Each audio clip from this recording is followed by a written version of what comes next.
In 1905, Italy made Mogadishu the capital of the newly established Italian Somaliland. The Italians subsequently referred to the city as Mogadishu. After war first, the surrounding territory came under Italian control with some resistance. Thousands of Italians settled in Mogadishu and founded small manufacturing companies. They also developed some agricultural areas in the south near the capital, such as Janale and the Villaggio Duca degli Abruzzi, present-day Jajab. In the 1930s, new buildings and avenues were built. A 114 kilometers narrow gauge railway was laid from Mogadishu to Hamar. An asphalted road, the Strada Imperiale, was also constructed and intended to link Mogadishu to Addis Ababa. In 1940, the Italo-Somali population numbered 22,000, accounting for over 44% of the city's population of 50,000 residents.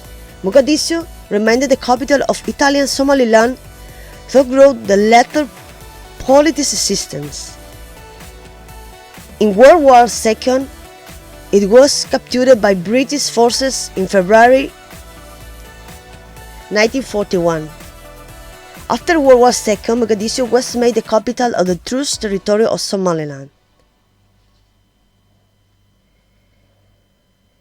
An Italian administrated fiduciary political entity under the ONU mandate for 10 years, from 1950 to 1960.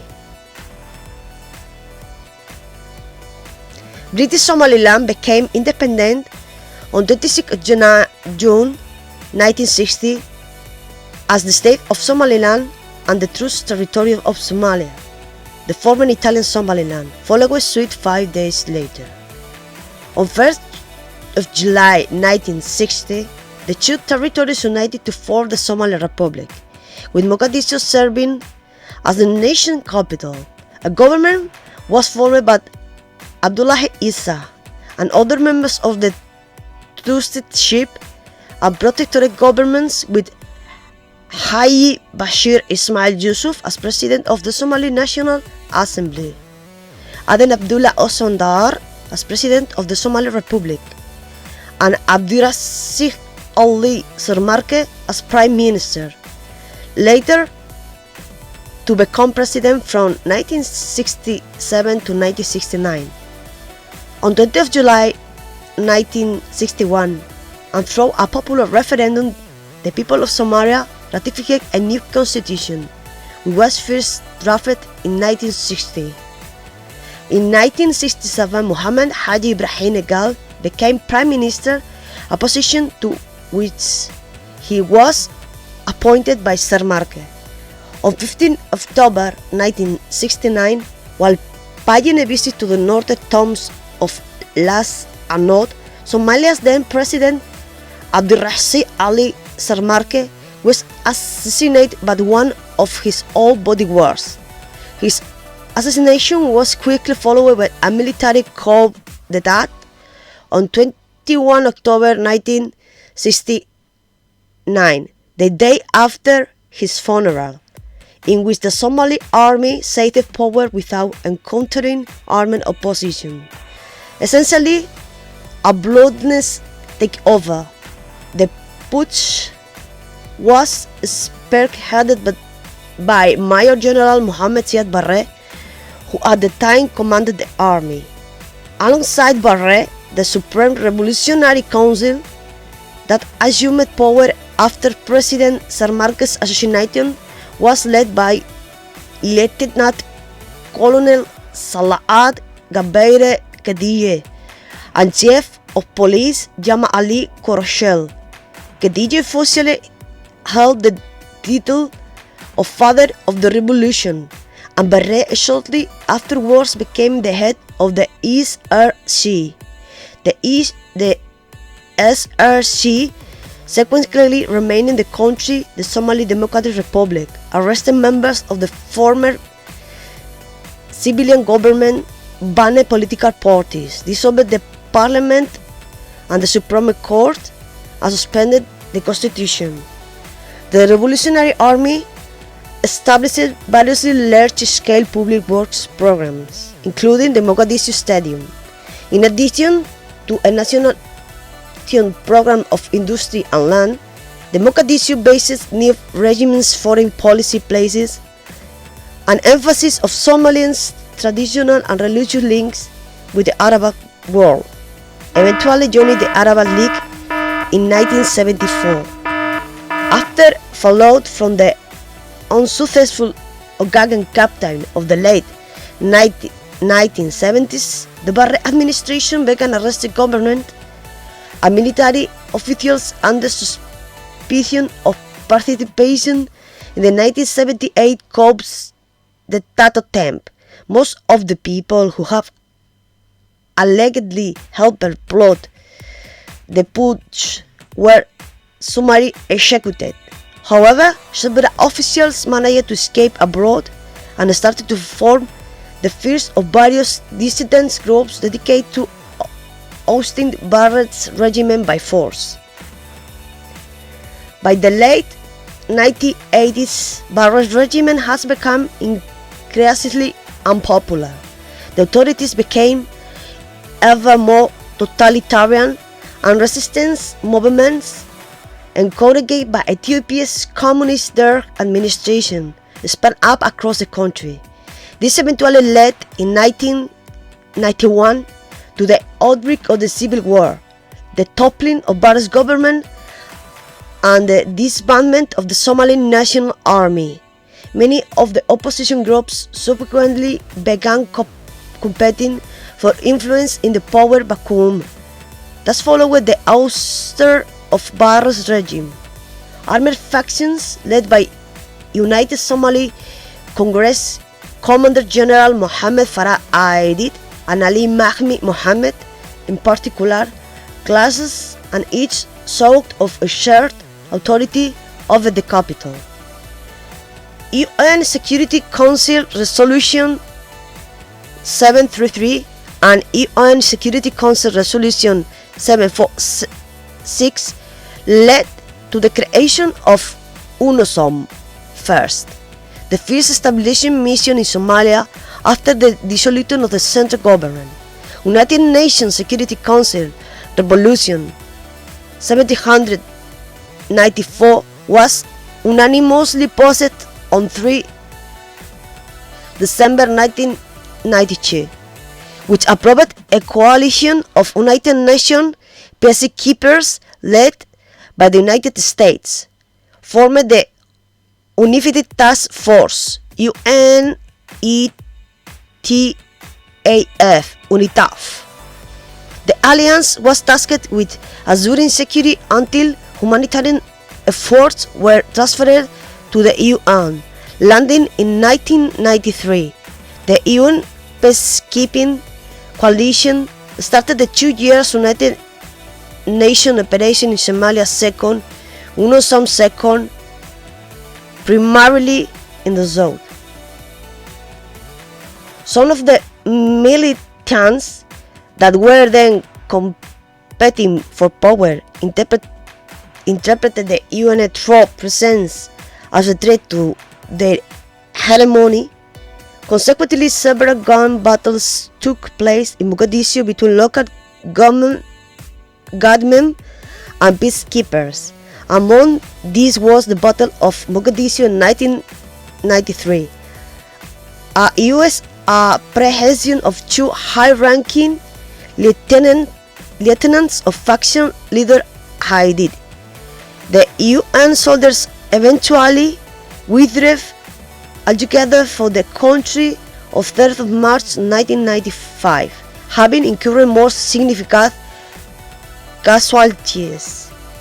In 2006, the Islamic Courts Union (ICU), an Islamic organization, assumed control of much of the southern part of the country and promptly imposed Sharia law. Alhamdulillah. The new transitional federal government, established 2 years earlier, sought to re-establish its authority with the assistance of Ethiopian troops, AMISOM, peacekeepers, and air support by the United States. It managed to drive out the rival ICU and solidify its rule. On 8 January of 2007, at the Battle of Ras Kamboni, Rajat TFG president of founder Abdullah Yusuf Ahmed, a former colonel in the Somali army, entered Mogadishu for the first time since being elected to office. The government then recollected the villa Somalia in Mogadishu from its interim location in Baidoa, marking the first time since the fall of the Barre regime in 1991 that the federal government controlled most of the country. Following this refit, the Islamic Courts Union splintered into several different factions. Some of the more radical elements, including Al-Sabah, regrouped to continue their insurgency against the TFG and opposite the Ethiopian military presence in Somalia. Throughout 2007 and 2008, Al-Sabah scored military victories, seizing control of key towns and ports in both central and southern Somalia. At the end of 2008, the group have captured Baidoa but not Mogadishu. By January 2009, Al-Sabah and other militias had managed to force the Ethiopian troops to retreat, leaving behind an under-equipped African Union peacekeeping force for assist the traditional federal government troops. Between 31 May and 9 June 2008, representatives of Somalia's federal government and the Moderate Alliance for the Liberation of Somalia (ARS) group of Islamist rebels participate in peace talks in Djibouti broken up by the UN. The conference ended with a signed agreement calling for the withdrawal of Ethiopian troops in exchange for the cessation on armed confrontation. Parliament was subsequently expanded to 550 seats to accommodate ARS members, with them elected a new president. With the help of a small team of African Union troops, the coalition government also began a counter-offensive in February 2009 to retake control of the southern half of the country. To solidify in control of southern Somalia, the TFG formed an alliance with the Islamic Courts Union, other members of the Alliance for the Liberation of Somalia, and Ahlu Sunnah wal Jama'ah, a moderate Sufi militia. In November 2010, a new technocratic government was elected to office, with enacted numerous reforms, especially in the security sector.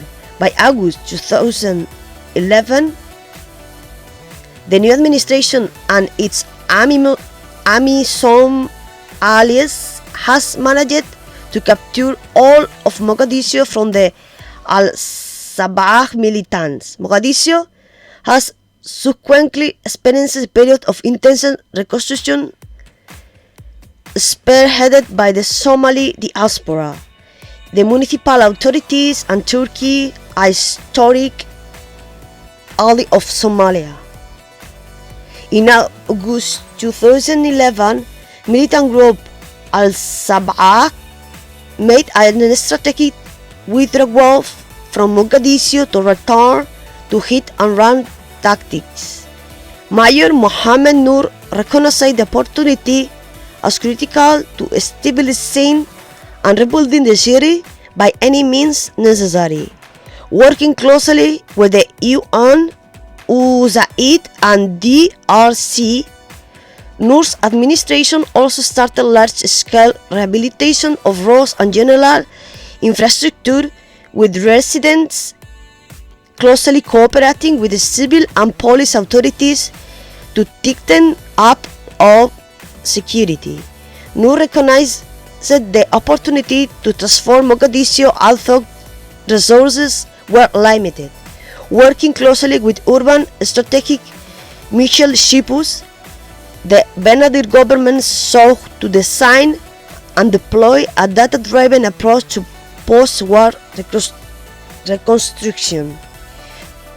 With the passing of a new constitution in 2012 and the subsequent election of an inaugural president in the new federal government, the mayorship continued to oversee Mogadishu's ongoing post-conflict reconstruction.